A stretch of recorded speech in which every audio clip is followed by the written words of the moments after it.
Hi, welcome to another edition of Bringing Hope to Alzheimer's. I'm Ann Fraser, and today we're going to talk a little bit about the food that we eat.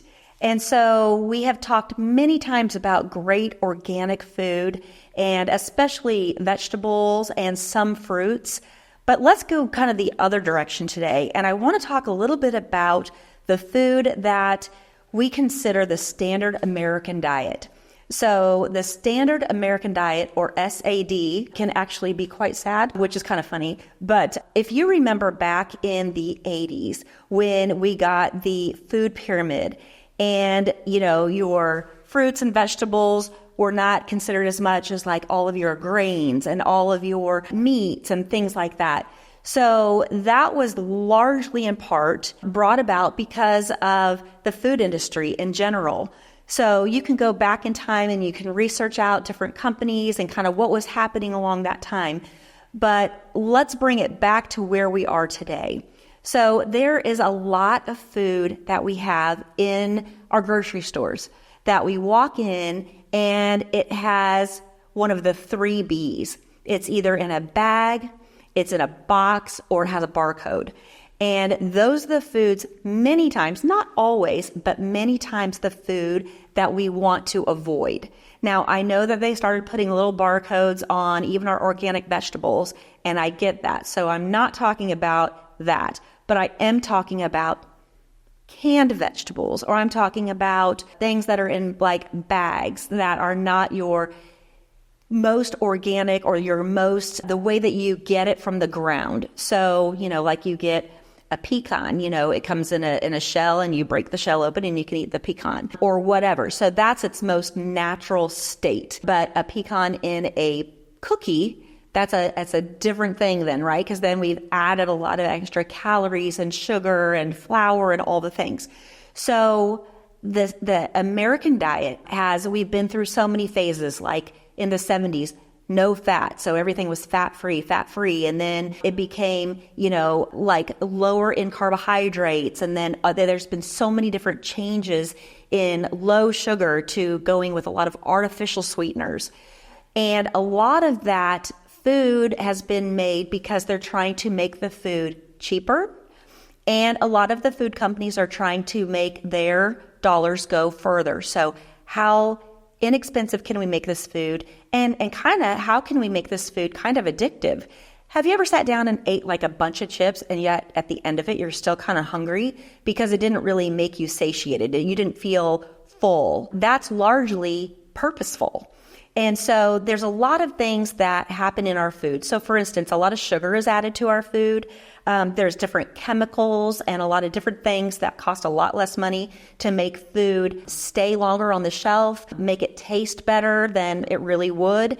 And so those are the types of things that our food is getting over-processed.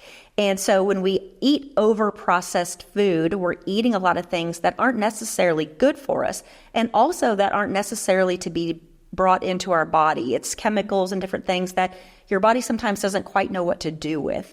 And so, for instance, you've all heard of genetically modified foods. So that's where they've taken different grains, like let's say wheat, for example, and they've taken different grains and they have reproduced it in ways that's not normal. They grow it, it goes through different processes so it can turn into our food, our pasta or our bread or whatever that has been genetically modified. So it's not in its most pure natural form. So you maybe have heard of people who go over to Europe or they go to Italy and they're either gluten intolerant or maybe celiac, I don't know. But they go over there and they'll eat some of the pasta or maybe some of the fresh bread that was baked that day or the pasta that was made that day. And they don't have a reaction. Whereas here, anything that they eat, they absolutely have a horrible reaction to it. And that's because there's other countries that don't have genetically modified or all the different processes to process that grain in the ways that we do sometimes here in America. So our food largely in part is a lot of processes. It's highly processed food. It's got a lot of additives to it. And sometimes it's been genetically modified. All of that together actually can create a little bit of a storm inside your body, which can cause you to have, sometimes people will have you ever like eaten something and afterwards your joints are really sore, or maybe your legs start to swell a little bit?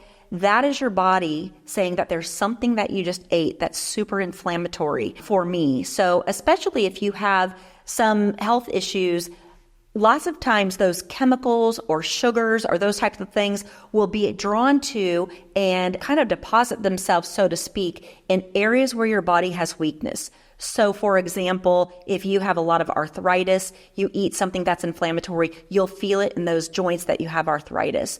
Or if you have maybe a problem a little bit with like your body having some problems with, like I said, swelling, you eat something and you notice your legs or your ankles start to swell. That's your body having an inflammatory response. It's not liking what you brought into yourself that you ingested, and your body's having trouble knowing what to do, so it starts this inflammatory response. This episode is brought to you by Thrive Once More.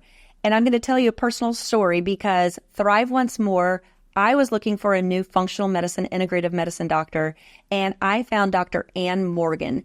She was a ER doctor for 22 years and got tired of seeing people come in so sick and just being able to treat the symptom that was happening at the moment and not really the inside of the body. So she started her own practice called Thrive Once More, where she helps men and women figure out what medical issues are going on in the body and how to get to the root cause so you can actually heal and not just take a pill or do something that's going to just treat the symptom and not the problem. So Thrive Once More, Dr. Ann Morgan, she's my personal doctor. If you want to make an appointment for just a quick consultation, you can go to thriveoncemore.com. And we want to thank her for being a supporter of this podcast. There are so many things in the grocery store that have gone through these processes. So you hear some people say, okay, eat around the outside edges of a grocery store. So that can be a really great thing. They've done a lot of different things with grocery stores these days. So that's not always the case, but really the main things that you want to make sure that you're getting into your diet would be, of course, your vegetables. And we all know that organic vegetables could cost a little bit more, but there are stores that you can shop around and find sales during different weeks and find those great vegetables. But organic is going to be best, even though it's not perfect. I get that. I understand that. But organic is going to be best. Vegetables mostly. You can have some fruits, but again, that sugar content of fruit, you just have to be careful that it doesn't have a really high glycemic index. That means it doesn't have a lot of extra sugar in it. So for instance, let's take a banana. If you eat a banana when it's a lot like more green, it has less sugar in it than if you eat a banana and it's really ripe and starting to get dark spots on it. It'll be sweeter. So it's just understanding the sweeter the fruit, typically the higher the glycemic index. So berries, organic berries are such a great thing to have. And that's kind of what I stick to. I'll periodically have some other fruits, but my organic berries, and very few of them, that's kind of what I'll eat. Anyway, but so fruits and vegetables. And then if you're going to have any kind of a carbohydrate, looking for something that is gluten-free, looking for something that's in its most natural state would be really, really great. Something that's freshly baked. Maybe you bake it at home yourself. There's now more than ever, there's great restaurants or bakeries where you can find some really good organic sourced baked goods or carbohydrates. And then if you're looking at your meats, really looking for those lean meats, especially if you're going to have fish. Remember, you want to stick to the fish that has the higher levels of omega-3s. So you're looking at salmon, and you always want wild caught, never farm raised, right? Because you don't want it to be raised where it's getting chemicals and all those types of things. So wild caught is the only fish that you want to be making sure you're eating. And that's going to be either salmon, that's going to be mackerel, anchovies, sardines, and herring. Those are the fish that have those high levels of omega-3s.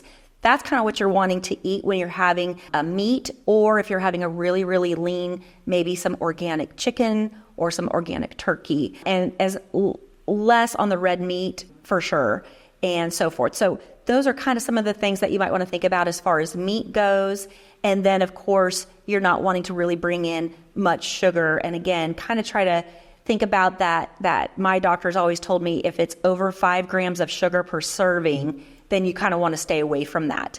Another good thing to think about is if the ingredients have 5 or less, if it does come in a box or a bag or with a barcode, if it has 5 or less ingredients and you can actually spell out and say what those things are and you know what they are. So whether it says milk, if it says sugar, if it says whole wheat flour or whatever, really look at what is in that product that you're getting ready to consume or buy, because those are the things that there's a bunch of fillers, there's a bunch of processed things in there. You really kind of want to watch that. Those are things you probably ought not ingest. So anyway, there's a lot coming out about all of this right now, a lot of great information. So you definitely want to stay in tune with food and really kind of what's on the grocery store shelves these days, and making good decisions about what you choose to put inside your body. So anyway, thanks so much for joining us today. If you have any other questions or any concerns, or if you want to talk more about this, please reach out to us at thenightofhope.com. We'd love to talk with you. Thanks so much.